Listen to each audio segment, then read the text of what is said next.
Hello everyone and welcome to our final evening of our Adult Education Open Evenings. We hope you've enjoyed our videos so far. If you have missed out, then please don't feel like you have to contact us. You can go back on our YouTube and Facebook pages and rewatch them. And also there's links on our website to the individual videos we've showcased over the last 2 days. So kicking off tonight's streams will be our ESOL team, and without further ado, I'm going to bring them in so they can explain all the courses they have available for you at this college. Hi Pam, hi Nick. Hi Victoria. Hi Victoria. Hello, how are you this evening? Good. Fine, thank you. Yeah, good. Thank you. Yeah. I'm going to let you guys crack on with it because there's lots to cover. So could we start off with some course information?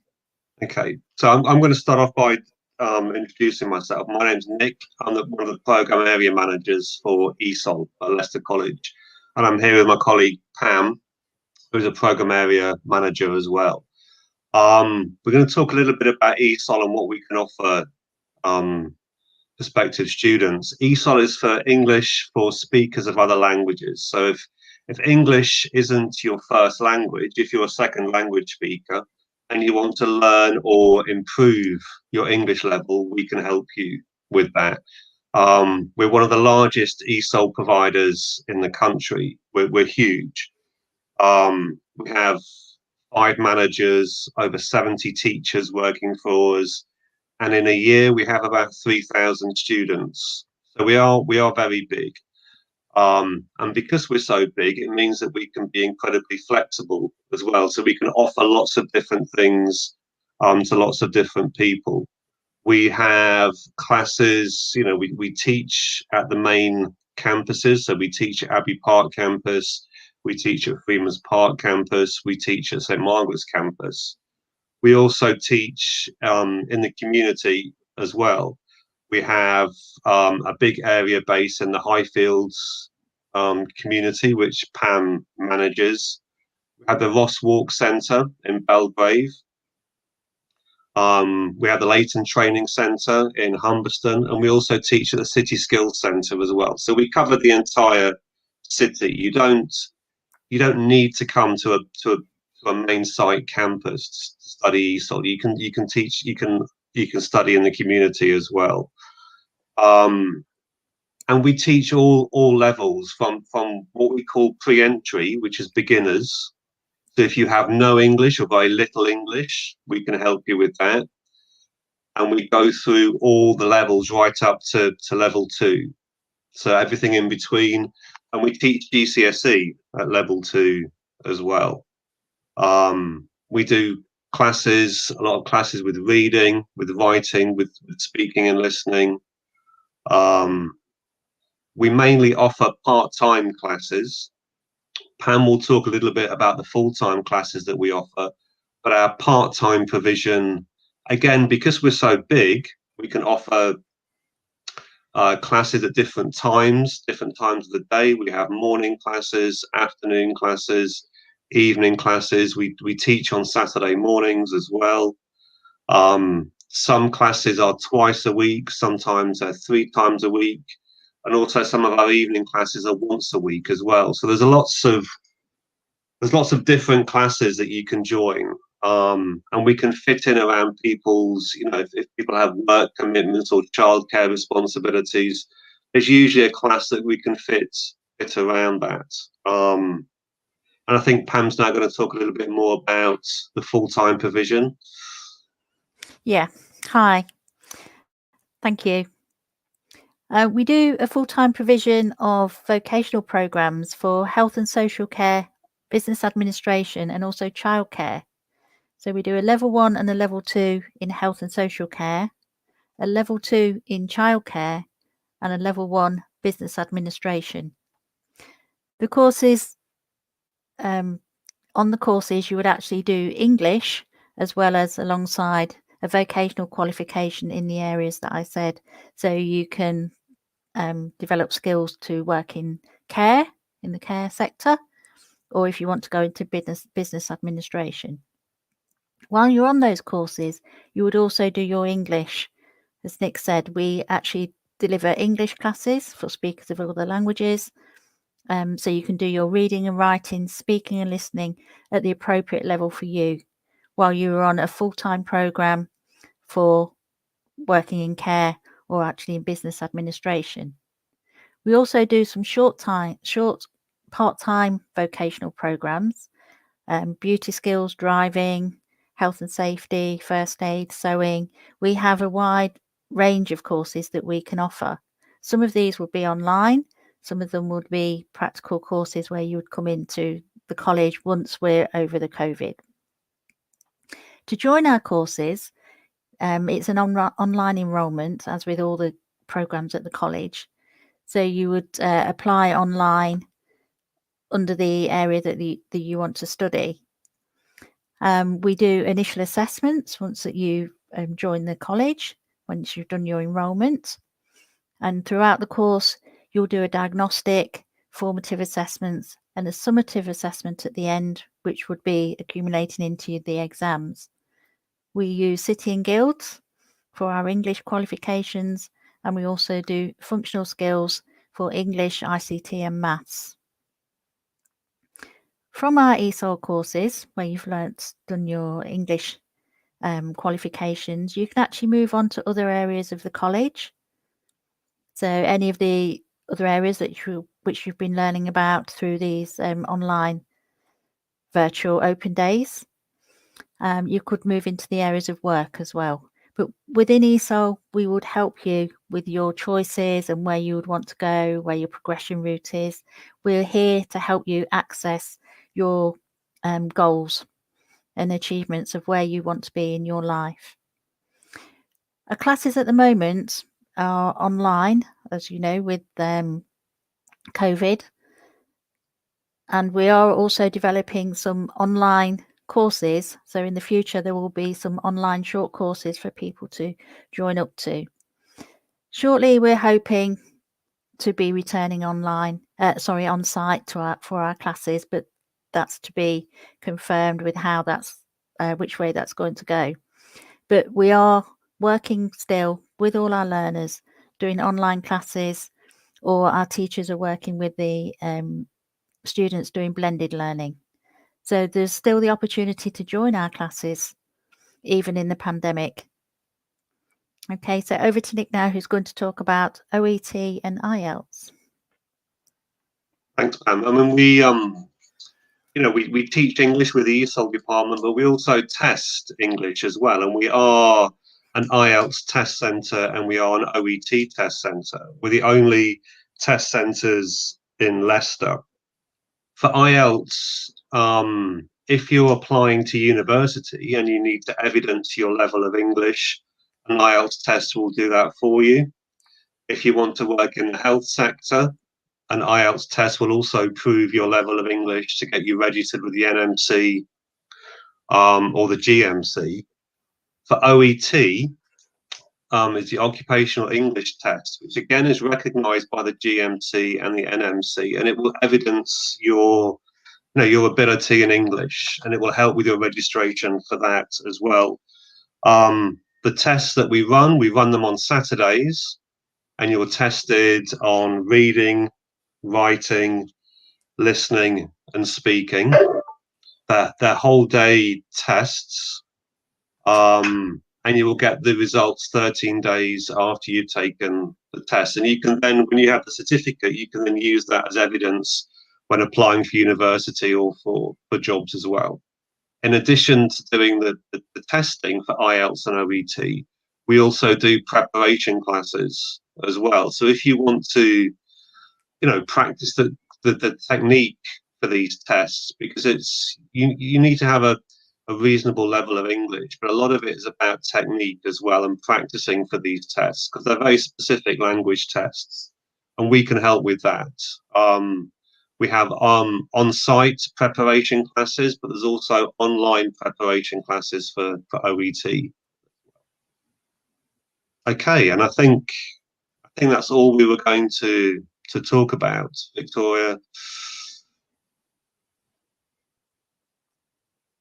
I was on mute myself. And okay, thank you guys for covering all those different aspects. Nick, I'm just questioning the OET, is it to go into a specific job field?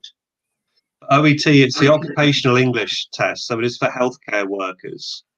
So it could be somebody who's coming into the UK, English isn't their first language, and they want to become a doctor, or a nurse, or a physiotherapist, a podiatrist, all of those kind of healthcare jobs. If you may be qualified in your own country, but you'll need to register in the UK, and you need to have evidence of your English language ability, and the OET test will do that. You're not tested on general English. It's more to do with healthcare scenarios. So it's testing your healthcare knowledge and your English knowledge as well. Okay, so if they're not sure that whether they need to take the IELTS or the OET, I think the best thing is that they contact your team and you will help them decide that. Okay. Yeah, we can talk you through both tests, and we can advise you about which one would be more appropriate if you're going to university or if you're work. Okay, fantastic. And just moving quickly to support available, this doesn't have to be financial, but what sort of support do these students get, especially with the level of language they are going in at? What do they get? Extra tutoring? What can we offer them?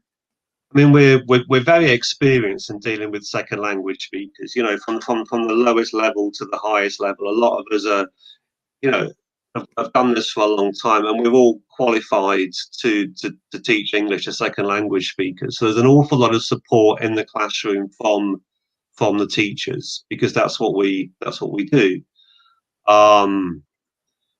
If you're studying in the community, the classes tend to be a little bit smaller. So the teacher is able to offer more support with that. We have learning mentors that are available. We also have a lot of peer support as well. You know, we encourage students to help each other. So there is support available. But as I say, our teachers are very experienced in teaching teaching second language speakers. There's nothing to be afraid of. You know, we've done this for a long time. We're used to it. Even the lowest level of English we can communicate with, because it's what we do. So there really is nothing to be apprehensive about or nervous about. And I suppose the classes become a little bit of a community, and they're a great way of meeting people, and that in itself is good to help improve your language and how you talk to one another. So that's great. And I know Pam briefly talked about this, but post-course progression, what are the different options? Like, what level can they go on to after completing like an ESOL course at the college? Okay, it depends on what level they leave us with. They can actually progress and still continue with their English. The vocational full-time courses that I talked about, they can actually carry on with their English and get a vocational qualification. But moving into the college, they could usually go from an entry 3 upwards qualification. So entry 3, level 1, level 2, depending on their level of English. So they could move into a vocational area. So childcare, health and social care, construction, hair and beauty. For our short courses that we do, we do beauty courses, and we've had students move into hair and beauty from that. So there's a lot of progression, and also, of course, into the areas of work. Thank you. And I think in terms of, so I just add to that, in terms of progression and support, I mean, what some of our students, and they do, they'll progress into another course in another area, childcare, for example, but they perhaps still want some help with their English, and they can study English alongside a vocational qualification as well. As I said before, we have classes in the evenings, Saturday mornings, afternoons, so it can very often fit alongside another qualification if somebody feels they just need to improve their English, a little bit more, so that there is that availability and possibility as well. Fantastic. That's really good to hear. Especially it is hard going into a CLAP course, and you really want to progress, and it's about investing time as well. The more time you invest, the more you get out of it. So moving on to some questions, we have this first one. As an adult learner, how can I be sure I have the correct qualifications to enroll on your course, and do they even need qualifications to go on to the ESOL course? I mean, it isn't a requirement to have any prior qualifications, but what we'll do, as Pam said, we'll do a thorough initial assessment at the enrolment stage. So we'll make sure that you get into the right class at the right level that is best for you. When you start the class, your teacher will also do a diagnostic assessment with you. It goes into a lot more detail. So if we find at that stage that actually, you maybe perform slightly better in the diagnostic assessment, there is a possibility then to move to a higher level or a different class as well. So I think because of the thorough assessments that we do, it's not a requirement to have any prior qualifications. For the we do the level 2 health and social care and childcare, we would expect you to have a level 1 or some form of lower qualification in that area. And also for the GCSE, you would have to go through a thorough assessment for that and be expected to have a level of English to actually be able to do the qualification.